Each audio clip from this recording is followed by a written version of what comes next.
न्याय तो मिलेगा नहीं, और दूसरा है कि आप ही को जेल में बंद कर दिया जाएगा। और अगर आप अपने आप को धार्मिक मानते हैं तो मान लीजिए कि ऊपर भी एक न्यायालय है, आपकी सुनवाई वहाँ तो होगी ही होगी। कंस की पॉलिसीज फॉलो कर रहे हैं, कंस की पॉलिसीज फॉलो कर रहे हैं, दुशासन की पॉलिसीज फॉलो कर रहे हैं, है ना, शकुनी मामा की पॉलिसीज फायदा उठा के तुरंत उनके खिलाफ एफआईआर भी हो गए, उनको अरेस्ट भी कर लिया गया। अमित शाह ने एक प्रेस कॉन्फ्रेंस भी दी, कत्ल भी हो जाएंगे लेकिन हम उफ नहीं कर सकते। ये जस्टिस है या कॉन्स्टिट्यूशनल राइट्स हमारे कहाँ चले गए? इलेक्शन कमीशन इंडिपेंडेंट है, वहाँ पे एक आदमी सवाल उठाता है तो उसके खिलाफ टैक्स के चार्जेस लगा के ईडी उसके खिलाफ लगा दी जाती है। ईवीएम के ऊपर किसको भरोसा है? ईवीएम पूरी दुनिया में बैंड है, यहाँ क्यों चल रहा है ईवीएम? हम नहीं मानते तो अपने स्टेट में रह के जाके सामना करें कोर्ट में, वहाँ पे फ्लोर ऑफ द हाउस पर जाए। पूर्व जजेस जो है उन्होंने भी अपील किया है कि ये बुलडोजिंग राजनीति खत्म करो। नमस्कार, आप देख रहे हैं फोरम 4 और हमारे साथ आज बात करने के लिए हैं डीयू की प्रोफेसर नंदिता नारायण।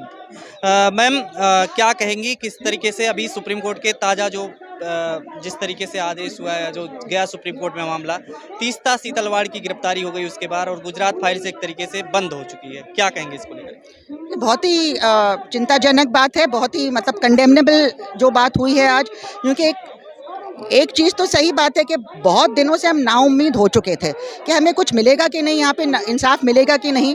लेकिन कुछ लोग 20 साल से लड़ते आ रहे हैं इंसाफ के लिए। इंसाफ के लिए लड़ना कोई गुनाह नहीं है, और ख़ासतौर से जब स्टेट के खिलाफ आप खड़े होते हैं, स्टेट के एसआईटी के फाइंडिंग्स को चैलेंज करना कोई गुनाह नहीं होता। हर एजेंसी अकाउंटेबल होती है। पहले भी सरकारों ने गलतियाँ की, उनको गिराया भी गया है। पहले भी सरकारों ने गलतियां की, उनके खिलाफ शाह कमीशन बैठाया गया था, उनके खिलाफ वर्डिक्ट भी आया था, इंदिरा गांधी के खिलाफ आ चुका था जब उन्होंने गलतियां की थी। इसलिए ये कहना कि आपने इसको चैलेंज कैसे किया, कि उन्होंने कितना बढ़िया काम किया, आप इसको चैलेंज कर रहे हैं। मोटिवेटेड तरीके से पिटिशनर जो है केस चला रहे हैं और एविडेंस को गढ़ रहे हैं। अभी तक तो आपने जितनी एविडेंस देखी थी, आपने नहीं कहा था ये एविडेंस इस वजह से रिजेक्टेड है, इस वजह से रिजेक्टेड है। आपने एक स्वीपिंग स्टेटमेंट दे दिया कि हम कोई एविडेंस मानने को तैयार नहीं है। और आपने उल्टा, ये कभी नहीं हुआ है पहले, कि जो पिटिशनर थे, जो जस्टिस सीख कर रहे हैं, उन्हीं के खिलाफ आपने कह दिया कि इनके खिलाफ एक्शन होना चाहिए। उसका फायदा उठा के तुरंत उनके खिलाफ एफआईआर भी हो गए, उनको अरेस्ट भी कर लिया गया।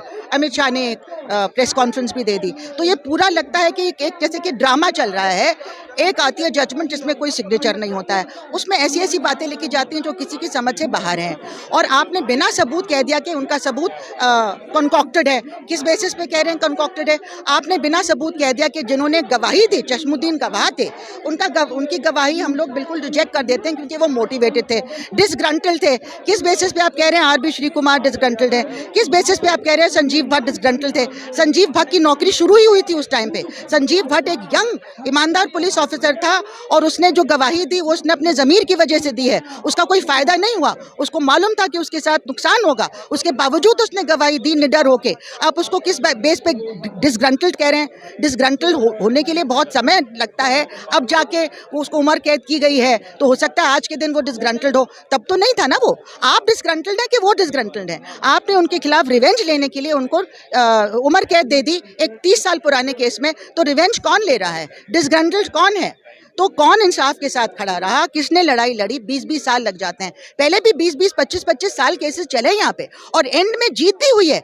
जिस आदमी को आपने जेल में 25 सालों के लिए डाला, उसके बाद पता चला कि कोई केस ही नहीं था। आपने उन पुलिस वालों को जिन्होंने इसके खिलाफ झूठा केस लगाया, उनके खिलाफ तो आपने कोई कार्रवाई नहीं की। उसकी ज़िंदगी कैसे वापस आएगी? उनके वालिद मर गए, उनके समाज से वो कट गए, उनकी नौकरी चली गई, उनका करियर खत्म हो गया। अब 25 साल बाद वो आके अपनी ज़िंदगी दोबारा शुरू कर रहे हैं, जबकि केस था ही नहीं, वो अंडर ट्रायल रहे। ट्रायल होने के बाद ये पता चला। तो आपका ये कहना क्योंकि आप 20-25 साल से लड़ते आए हैं इसलिए आप गुनाहगार हैं। आप क्यों लड़ रहे हैं स्टेट के खिलाफ? आप होते कौन है लड़ने के खिलाफ? और दूसरा ये कहना कि वो गरीब आदमी जो है, जो इलिटरेट है, जिसको पढ़ना लिखना नहीं आता, नॉलेज नहीं है, वो खुद केस लड़ेगा। कैसे लड़ेगा? उसकी मदद अगर सिविल सोसाइटी नहीं करेगी तो कौन करेगा? उसकी मदद अगर वकील नहीं करेंगे बिना पैसे लिए तो कौन करेगा? अगर वो पिटिशन फाइल हो रहा है, उसकी मदद से उसकी मदद की जा रही है, तो ये कहना कि किसी और ने ज़बरदस्ती आपसे कराया, आपका पति मर गया, जल गया आपके सामने, फिर भी आपको कोर्ट में जाने की क्या ज़रूरत थी? वो तो तीस्ता सीतलवाड़ ने कहा कोर्ट में जाओ तो आप जा रही हैं।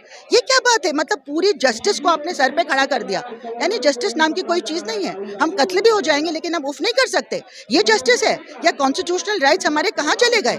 तो ये एक बहुत ही मतलब कहते हैं कि एक नया दौर शुरू हो गया है जो बहुत ही हमारा अंधेरा दौर है।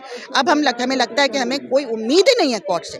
और क्या आप यही चाहते हैं कि हिंदुस्तान की जनता को उम्मीद ही खत्म हो जाए कि एक हमारे पास थी कि वहाँ जाके हमें शायद बहुत साल बाद लड़ते शायद कुछ न्याय मिल जाए। अब ये है कि न्याय तो मिलेगा नहीं, और दूसरा है कि आप ही को जेल में बंद कर दिया जाएगा, और आपको मदद करने वाले लोग जो हैं, जो उन्होंने अपने पूरी करियर को रिस्क करके, अपना खुद फ्यूचर रिस्क करके, अपनी पर्सनल सेफ्टी को रिस्क करके, जो पावरफुल लोग हैं उनके खिलाफ स्टैंड लेके आपकी मदद की, तो आज के बाद कौन किसी की मदद करेगा? कौन कभी किसी पावरफुल स्टेट के खिलाफ आवाज उठाएगा? पावरफुल तो जनता ही कर रही है। अभी उपचुनाव हुए, उपचुनाव में वो ठीक है, जनता तो कर रही है, लेकिन इसी का क्या रोल है? इलेक्शन कमीशन का क्या रोल है? क्या इलेक्शन कमीशन इंडिपेंडेंट है? वहाँ पे एक आदमी सवाल उठाता है तो उसके खिलाफ टैक्स के चार्जेस लगा के ईडी उसके खिलाफ लगा दी जाती है। ईवीएम के ऊपर किसको भरोसा है? ईवीएम पूरी दुनिया में बैंड है, यहाँ क्यों चल रहा है ईवीएम? हम नहीं मानते। तो चल रहा है वो ठीक है, लेकिन पार्टिसिपेटिव डेमोक्रेसी में सिर्फ इलेक्शन नहीं होता है, आपका कॉन्स्टिट्यूशन भी होता है, आपकी जुडिशरी भी होती है, आपका मीडिया भी होता है। ये वॉचडॉग सवाल खड़े हो। पार्टिसिपेटिव डेमोक्रेसी का मतलब ये है कि हम वोट देने के बाद हम सो नहीं जाते हैं, हम लगातार अपने हकों के लिए लड़ते हैं। ये पार्टिसिपेटिव डेमोक्रेसी होती है। आपने इंदिरा गांधी को जब चुन लिया था तो आप क्यों खिलाफ लड़े थे? इमरजेंसी में करने देते जो वो कर रही थी, सारा कुछ उन्होंने कानूनन तौर पर किया, आप करने देते उनको। आप भी तो लड़े थे, आपने लड़ाई नहीं, आपने तो बहुत वायलेंट लड़ाइयाँ लड़ी थी। हम लोग तो पीसफुल प्रोटेस्ट कर रहे हैं, तो और हम मदद कर रहे हैं न्याय के थ्रू। जो जुडिशल प्रोसेस है वो हमारा हक है, हमने मिसयूज नहीं किया, हमने उसको यूज करने की कोशिश की। आप कह रहे हैं कि उसका यूज ही मिसयूज है, हम यूज ही मत करो उसको। अगर आप जाते हैं कोर्ट में तो वो मिसयूज हो गया आपका। ये तो बहुत ही घिनौना, मतलब बहुत ही गलत ये इसमें जो बयान आया है जजमेंट में। इसलिए हमें एक पिटिशन डालना चाहिए सुप्रीम कोर्ट में कि क्या वाकई आप कह रहे थे कि जो पिटिशनर्स हैं उनको अरेस्ट कर देना चाहिए, या पिटिशनर्स भी नहीं है, वो जो पिटिशनर्स का साथ दे रहे हैं उनको अरेस्ट कर देना चाहिए? ये कौन सा इंसाफ है? ये कहाँ लिखा आपके कॉन्स्टिट्यूशन में?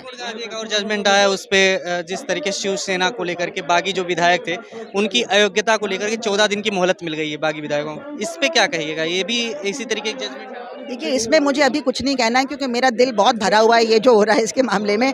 वहाँ भी सारी जगह कि आप ऑपोजिशन मुक्त भारत चाहते हैं, आपने इतना पैसा बनाया, सुप्रीम कोर्ट ने आज तक इलेक्ट्रल बॉन्ड्स के बारे में कुछ कहा नहीं, जो प्राइम रीजन है करप्शन के लिए।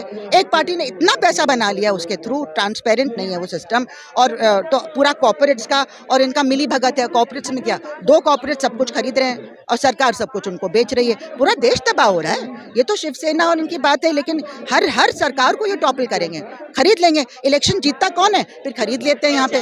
और इलेक्शन ना हो जाने की क्या जरूरत थी इनको? अगर इतने डीडर हैं तो अपने स्टेट में रह के जाके सामना करें कोर्ट में, वहाँ पे फ्लोर ऑफ द हाउस पे जाएं, वहाँ पे भगा के। और ये बीजेपी का कहना कि हमारा तो इससे कोई लेना देनी है, ये तो मजाक की बात है। आप ही उनको ले जा रहे हैं, वेलकम कर रहे हैं, पैसा कौन दे रहा है उस होटल स्टे के लिए? सारा कुछ आप ही कर रहे हैं और आप ही कह रहे हैं कि नहीं ये सही है। तो ये तो टॉपलिंग गेम ये कर रहे हैं, हर जगह कर रहे हैं। लेकिन हमें जनता को एक होके अपने हकों के लिए लड़ना पड़ेगा, क्योंकि कल को कुछ भी नहीं बचेगा। आए दिन एक से एक मुद्दा चेंज हो रहा है, डाइवर्ट हो रहा है। सेना आया, फिर अग्निपथ आया, उसके बाद तो ये तो लोगों का जो हक है, बट डिफेंस की परवाह नहीं है इनको। अग्निवीर शुरू कर दिया इन्होंने, पब्लिक सेक्टर को पूरा खत्म कर दिया, सारा जॉब्स कॉन्ट्रैक्चुअलाइजेशन कर रहे हैं। एजुकेशन को नेशनल एजुकेशन पॉलिसी में कह रहे हैं सारा डिजिटल होगा। डिजिटल से कभी कुछ सीखा है कोई? आपके सारे हमारे जो बच्चे अब जाएंगे यूनिवर्सिटी में, उनका तो फ्यूचर बर्बाद हो जाएगा, क्योंकि उनको कुछ पढ़ने को मिलेगा ही नहीं। आपका 50% कहेंगे ऑनलाइन होगा सारा, और कह रहे हैं बाकी है कि आपका जो सब्जेक्ट है बिल्कुल डाइल्यूट करके इतना हो जाएगा। उसके बाद आप क्या कहते हैं, पीएचडी कर लो। मतलब आप ग्रेजुएट कहलाने के लायक नहीं होंगे। हम लोग लड़ रहे हैं यूनिवर्सिटी में भी। लेकिन मैम, जो आवाज उठा रहे हैं वो आवाज तो दबी जा रही है, और अब इसका ही मामला देख लीजिए, अब तो उल्टी कार्रवाई भी हो रही है। तो उल्टी कार्रवाई हो रही है, डर का माहौल है मीडिया में चर्चा जो है। अगर हम लोग अपनी आवाज नहीं उठाएंगे तो सबका नंबर आएगा। आप सोचते हैं कि आप बच जाएंगे, कोई नहीं बचने वाला। जब आप मुसीबत में होंगे तो कौन आपकी जो मदद करने वाले थे वो सब जेल में होंगे। ये हुआ है, ये जर्मनी में हुआ था। जर्मनी से सीखो, क्या हुआ वहाँ पे? कुछ खुशहाली आई वहाँ पे? श्रीलंका में हुआ है। इतनी पहले की बात क्यों सोचे? श्रीलंका में कम्युनल पॉलिटिक्स करके पूरा इन्होंने इकोनॉमी अपनी बर्बाद की, और अब जाके क्या हाल है श्रीलंका का? वहाँ पे इनके पास पूरा बैंकरप्ट है सरकार। तो अगर हमारा हाल यही होने वाला है तो अभी खड़े हो जाओ, अभी बोल लो। ये नफरत की जो भट्टी में आपको डाल दिया गया है और आप कठपुतली की तरह उसमें नाच रहे हैं, और आप सोचते हैं कि हमारे जो दुश्मन हैं, आपको दूसरे कम्युनिटी वालों को दुश्मन बताया जाता है कि दुश्मन को पीटते जाओ और मैं चाहे मर जाऊं। मैं भूखा मर जाऊं, मुझे रोजगार ना मिले, मुझे शिक्षा ना मिले, मेरी कोई सुनवाई ना हो, लेकिन तुम उसको पीटो तो तुम बिल्कुल अच्छे हो। लेकिन मैं ये नहीं मानती कि पूरा हिंदुस्तान इस नफरत का शिकार हो गया है। ये अपनी इलेक्ट्रल पॉलिटिक्स में जो ईवीएम यूज़ कर रहे हैं, इलेक्शन कमीशन को यूज़ कर रहे हैं, एक जहर तो घोल ही रहे हैं, लेकिन हाँ ईडी यूज़ कर रहे हैं। तो ये इन सब हथकंडों के साथ और ये जहर घोलने का जो माहौल है, इनके जो एक भीड़ तंत्र बनाया है, जिसमें ये जाके नफरत फैलाने का, वायलेंस फैलाने का काम करते हैं स्टॉर्म ट्रूपर्स की तरह। तो ये इसी की वजह से ये राज कर रहे हैं, लेकिन कब्रिस्तान पे राज करने से कोई फायदा नहीं। आप देश को कब्रिस्तान बनाते चले जा रहे हैं, उस पर राज कर लेंगे, क्या मिल जाएगा आपको? और अगर आप अपने आप को धार्मिक मानते हैं तो मान लीजिए कि ऊपर भी एक न्यायालय है, आपकी सुनवाई वहाँ तो होगी ही होगी, आज नहीं तो कल होगी। और अगर आप नास्ते के नहीं मानते हैं तो कीजिए, आप तो कंस की पॉलिसीज फॉलो कर रहे हैं, कंस की पॉलिसीज फॉलो कर रहे हैं, दुशासन की पॉलिसीज फॉलो कर रहे हैं, है ना, शकुनी मामा की पॉलिसीज फॉलो कर रहे हैं। जो चीज़ गीता में लिखी है कि ये मत करो, धर्म को कॉमर्स के लिए यूज़ मत करो, धर्म को पावर के लिए यूज़ मत करो, हेट्रेड मत फैलाओ, हर इंसान में ईश्वर बराबर से मौजूद है, वो तो आप भूल ही गए। जो आपके धर्म ग्रंथ कहते हैं वो तो आप फॉलो ही नहीं कर रहे हैं, आप वो कर रहे हैं जो उसमें लिखा है कि आसुरी जो तक शक्तियां हैं वो ये सब काम करती हैं। तो आप आसुरी शक्तियों के काम में, जो राक्षसी शक्तियां होती हैं, उनके आप चंगुल में हम लोग फंसे हुए हैं और उनके पीछे पीछे भाग रहे हैं, है ना। राम का नाम लेना आसान है, लेकिन राम की पॉलिसी फॉलो करना आसान नहीं है ना। प्राण जाए पर वचन ना जाए, वो पॉलिसी थी। आप आवाज उठाना ही एक मतलब वो रह गया, बाकी किसी से आप उम्मीद नहीं है न्यायालय आवाज नहीं, उम्मीद तो यही है कि हम लोग अगर दबाव बनाते रहें तो शायद कहीं ना कहीं कोई फर्क पड़े। कभी कभी लोअर जुडिशरी में कोई हम लोग को उम्मीद मिलती है। अभी हाल में कुछ अच्छी बातें चीफ जस्टिस ने कही थी तो हमें कोई उम्मीद की लहर दिख रही थी, लेकिन अब तो वो भी एकदम लग रहा है कि कुछ फायदा नहीं है। तो हमें देखना है कि क्योंकि पूर्व जजेस जो है उन्होंने भी अपील किया है कि ये बुलडोजिंग राजनीति खत्म करो। आप बुलडोजर की राजनीति नहीं लगा सकते जब आपका रूल ऑफ लॉ ही नहीं है। कोई अगर मुसलमान है तो आप बिना सवाल पूछे उसका घर ढा देंगे, ये कैसे? ये तो आप मतलब आप बराबरी का दर्जा सब इंसानों को देना पड़ेगा, नागरिकों को देना पड़ेगा आपको हमारे देश में। यही हमारा देश है। ये देश हम लोगों ने लड़ के आज़ादी के लिए ये देश कायम किया था, जिन्होंने अंग्रेज़ों की चाटुकारिता की थी और तब भी उन्होंने हिंदुस्तान के साथ विश्वासघात किया था और अंदर का एनिमी बता के मुसलमानों को आपस में लड़वाने का काम किया था ताकि अंग्रेजों का फायदा हो। वही लोग अब आज कुर्सी में बैठे हैं। यही तो मुश्किल है, बट लोगों को अपनी आंखें खोलनी पड़ेगी। ठीक है, शुक्रिया। खबरों में बने रहने के लिए फोरम 4 को सब्सक्राइब करें और नोटिफिकेशन पाने के लिए बेल आइकन दबाएं।